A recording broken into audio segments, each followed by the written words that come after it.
of the Constitution or outlaw. You may assume it is the matter that may be before the court, when actually it's the person that's before the court, the status of the person. Therefore, law does not apply to the person. And since the judge is an officer of the court, and a member of the barrister, that's where Bar Association comes from, barristers, England, Barristers Association of England, with branches here in the Americas to take care of their investments.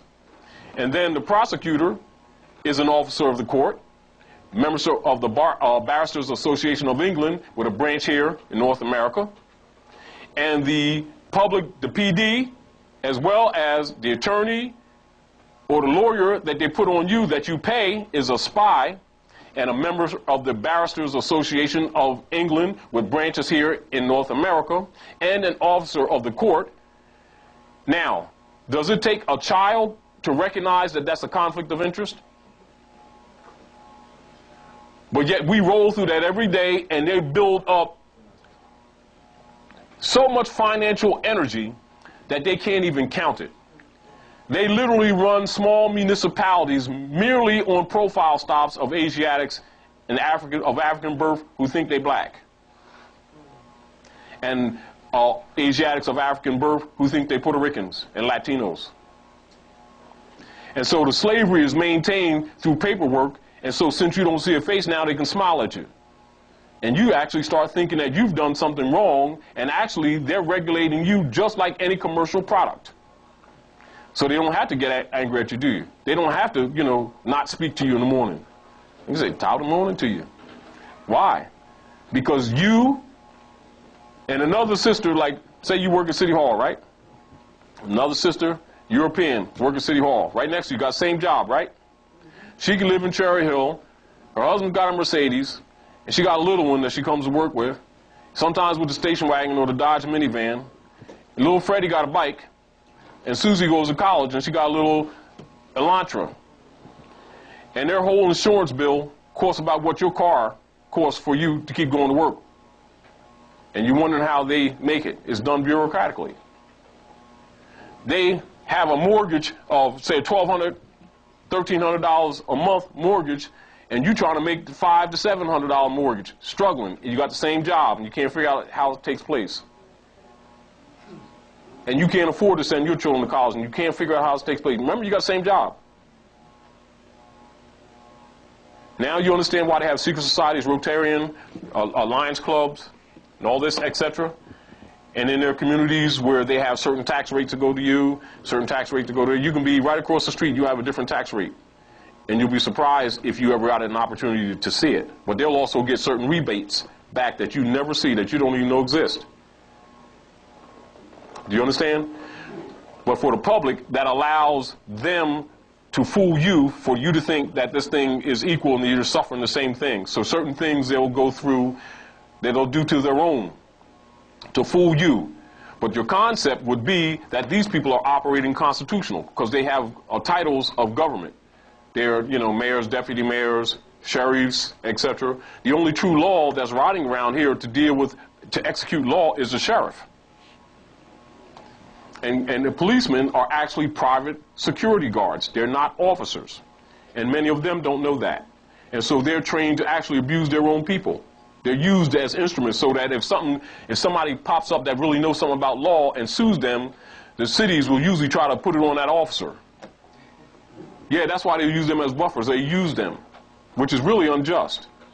Because they should understand, because the deal from Title 18, even though most color law will be listed under Title 42, which is really a fraud 14th Amendment, but on Title 18, whether someone operating in what you would call an official capacity abuses or violates the people's rights, they're held under color of law regardless of whether they know it or not. And anyone that comes to any of the people that claims any authority, that claims to extract an emolument from you, or to take your time, or to hinder your movement, or to command any specific performance from you without a Fourth Amendment warrant signed by a federal judge, are violating you right then. So even when they stop you on the street, they've already violated the law. But they already know they're not operating under law.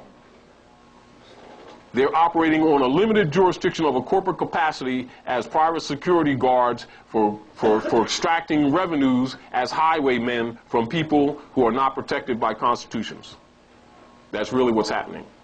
And so once you understand that, you must, and I trust that you will be inspired to correct your status in order to start fixing this thing, because outside of your rightful person, if you're not in your proper person, believe me, the law doesn't protect you.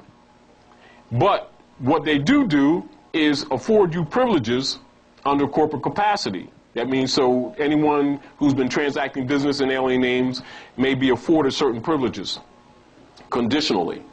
That includes whether they can vote even. You know, and so once you understand how these things take place, you can start countering them. And you can't counter them with anger. You can't counter them with emotion. You must counter them with knowledge. Starting with, and note, so those who have pens, make note. In any court in a jurisdiction, the principle is the same. Proper procedure is the same. All across the world. And I'll show you how they're violating you.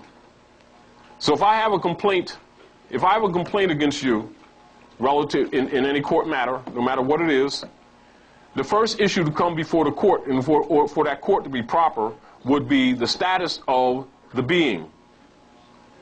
And that's all the beings that claim interest in this matter. So the status of the person, the natural person, would be established for the record. If it's not established for the record, then I'm proceeding incorrectly, if I'm adjudicating. And you know they do that, so you already know they're violating you. So I want you to start looking at these things so that when they start screwing your family members and screwing your people, don't start talking racism. Start costing them. Because they're robbers. And just because somebody has a government office and a white collar, don't assume that they're omnipotent. And don't think that they're godly. Some of the biggest criminals on this planet got white collars that turn around backwards, calling themselves preachers, and the others calling themselves politicians. And it's the truth. Don't get angry at them. They're just ordinary people just like me and you. But make no mistake and start thinking that because they be talking law, saying law, that they're moral, because they are not. The biggest thieves are there. Most of them are useless cumberers of society that are absolute leeches. They produce nothing, that's why they get those types of jobs to suck off of you. And if you're not diligent to protect and secure your republic, they have a lot of avenues because they have possession of your sovereignty. Even though it's limited, they have collective sovereignty, which gives them God power. So they have the power of life and death. Because some of the sovereignty is what gives governments power to execute their authority. And it's not theirs, it's actually your authority. So you better be diligent about what they do, and particularly to you. And so I don't have to tell you about what they've been traditionally doing to these Asiatics called Negroes, Blacks, and Colors. I don't have to tell you. We don't even have to list it. And there's no need for anybody to say it ain't happening, because you know it is. And you know it has been. We're here to start putting some brakes on it and start being more useful and more productive citizens in our communities. But you cannot be empowered with emotionalism or just coming together and having a rally. You can be empowered if you have knowledge, though. You can be empowered if you know what's up. If you know how things run, you can fix things. If you deal with emotions, you fix nothing. You just get ulcers and headaches, and then make the pharmaceutical companies richer. Am I right or wrong? Which perpetrates the problem. All right? So you want to look at status, and write this down. There's 3 principles. Status, jurisdiction and venue/venue, and adjudication. What you find is very often they'll take Asiatics in the courtroom, they begin to adjudicate, immediately start talking about what you owe them and how many fines they're going to put upon you. Now, let's look at the Constitution. And remember, all of you have your Constitution, right? Everybody got a Constitution? Now, this is a standard that you're going to start instituting, and you're going to teach it to your family members, especially to the little ones, because they don't know, and you got to teach them while they're young. All right? You never go to a courtroom without a constitution of the Federal Republic. And you never go to the courtroom without a constitution of the particular corporate state. Are we clear?